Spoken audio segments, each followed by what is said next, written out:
Hello everybody, my name is Mukesh Kumar Ghosh. Welcome to Chemistry chapter Chemical Reactions and Equation Part 1. ये इस chapter का introductory lecture है. Hello students, इस chapter में हम लोग सबसे पहले पढ़ेंगे केमिकल रिएक्शन के बारे में, लेकिन इंट्रोडक्शन में सबसे पहले हम लोग देखते हैं everything around us changes with time. Some changes can be noticed immediately, some others after some time while some go unnoticed.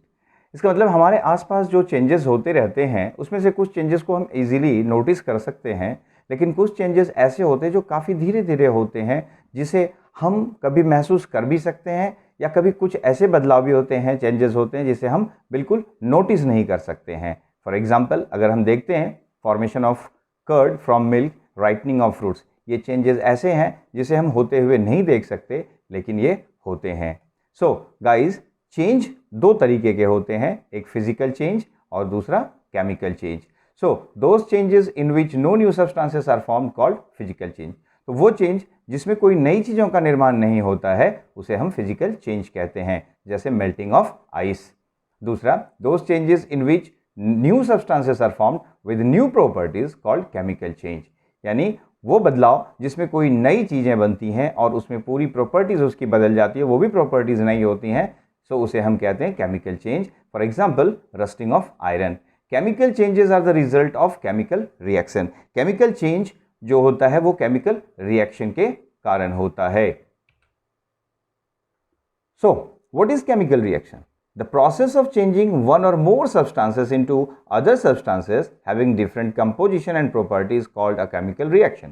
यानी वो प्रोसेस जिसमें एक या एक से अधिक सब्सटेंस बदलते हैं कि बिल्कुल नई प्रॉपर्टीज और कंपोजिशन के साथ दूसरे सब्सटेंस में, उसे हम केमिकल रिएक्शन कहते हैं. फॉर एग्जांपल जब हाइड्रोजन और ऑक्सीजन का रिएक्शन होता है तो उससे बनने वाला वाटर जो होता है वो अपने कॉन्स्टिट्यूएंट एलिमेंट से बिल्कुल अलग प्रॉपर्टी के साथ बनता है.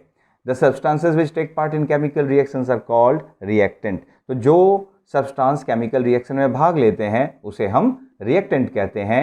And the substances formed in reaction are called product. और रिएक्शन के फलस्वरूप बनने वाले सब्सटेंस को प्रोडक्ट कहते हैं. तो हियर इज एग्जाम्पल, हाइड्रोजन और ऑक्सीजन एक रिएक्टेंट है जबकि वाटर प्रोडक्ट है. During any chemical reaction atom retains their identity. Chemical reaction के दौरान एटम अपनी पहचान बनाए रखते हैं. मतलब ये है कि एटम्स रिमेन्स अनचेंज्ड, एटम बदलता नहीं है. Formation of reactants into product take place due to the rearrangement of atom. तो जो प्रोडक्ट बनते हैं वो केवल एटम्स के रीअरेंजमेंट के कारण ही होते हैं. During a chemical reaction chemical bond get broken and new bonds get formed. Chemical reaction के दौरान जो है पुराने बॉन्ड ब्रेक करते हैं और प्रोडक्ट में नए बॉन्ड का फॉर्मेशन होता है. In a chemical reaction, the amount of reactants decreases while the product increases with time until the reaction is over.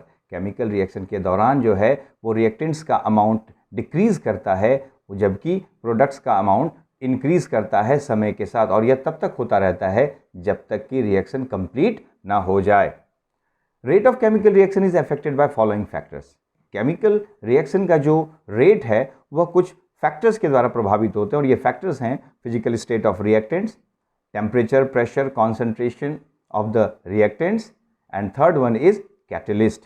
Catalyst वो सब्सटेंस होता है जो केमिकल रिएक्शन में भाग तो नहीं लेते हैं लेकिन वह केमिकल रिएक्शन को या तो फास्ट कर देता है या फिर स्लो कर देता है. So characteristics of chemical reaction. Chemical reaction के अपने कुछ गुण होते हैं. इन गुणों को हम लोग कैटेगराइज करते हैं. So there are certain features that is observed in a chemical reaction such as evolution of gas, change of colour, formation of precipitate, change in temperature and change in physical state. So guys, हम लोग एक एक करके इसके बारे में जानेंगे. सो सबसे पहला पॉइंट हमारा एवोल्यूशन ऑफ गैस, मतलब गैस का निर्माण, गैस का निकलना. So some chemical reactions take place with evolution of gas. जब जिंक डाइल्यूट सल्फ्यूरिक एसिड के साथ रिएक्ट करता है तो हाइड्रोजन गैस रिलीज होता है. इसको अगर हम देखते हैं तो किसी भी मेटल का डाइल्यूट सल्फ्यूरिक एसिड के साथ रिएक्शन के फलस्वरूप हाइड्रोजन गैस का बनना एक अहम प्रक्रिया होती है. एक दूसरा, change of colour. Some chemical reactions can be categorized by a change in colour. कुछ केमिकल रिएक्शन के दौरान जो है बदलाव, रंगों में भी बदलाव होता है, जो सॉल्यूशन बनते हैं उसके कलर बदल जाते हैं। जैसे कि जब लेड ऑक्साइड को गर्म किया जाता है तो उससे जो लेड मोनोऑक्साइड बनता है उसका रंग येलो होता है। The third one is formation of precipitate. Precipitate यानी अवक्षेप, ये इनसॉल्युबल सब्सटेंस होता है और ये न तो पूरी तरह से सॉलिड होता है ना लिक्विड होता है। इसे अब in some reactions when solution of two reagents are mixed one of the product gets precipitate. जब सिल्वर नाइट्रेट का रिएक्शन सोडियम क्लोराइड के साथ होता है तो इसके फलस्वरूप बनने वाला सिल्वर क्लोराइड व्हाइट पीपीटी के रूप में हमें प्राप्त होता है। So colour of the precipitate depends on reagent. किसी भी इसका रिएजेंट का जो इससे बनने वाला जो प्रेसिपिटेट होता है उसका जो कलर होता है वह उस रिएजेंट के ऊपर डिपेंड करता है। Next, change in temperature. During a chemical change energy is और अब्जॉर्ब। किसी केमिकल रिएक्शन के दौरान, केमिकल चेंज के दौरान जो है या तो एनर्जी इवॉल्व होगा या एब्जॉर्ब्ड होगा। सो ये एनर्जी के रूप हीट, लाइट और साउंड के रूप में हो सकते हैं। On this basis chemical reaction can be categorised into two group. इसके आधार पर इसे दो ग्रुप में बांटा गया है। एक्सोथर्मिक केमिकल रिएक्शन, एक्सो जिसमें हीट एग्जिट होता है, बाहर निकलता है, ठीक है, और एंडोथर्मिक रिएक्शन जिसमें हीट एब्जॉर्ब होता है। And the next one, change in physical state. During some chemical reaction the physical state of product is different from that of the reactants. मतलब ये है कि रिएक्शन के दौरान जो प्रोडक्ट है उसका जो फिजिकल स्टेट होता है वह रिएक्टेंट्स के तुलना में बिल्कुल अलग हो सकता है। इसी को हम लोग कहते हैं चेंज इन फिजिकल स्टेट। इस चैप्टर को हम टोटल 8 लेक्चर में कंप्लीट करेंगे।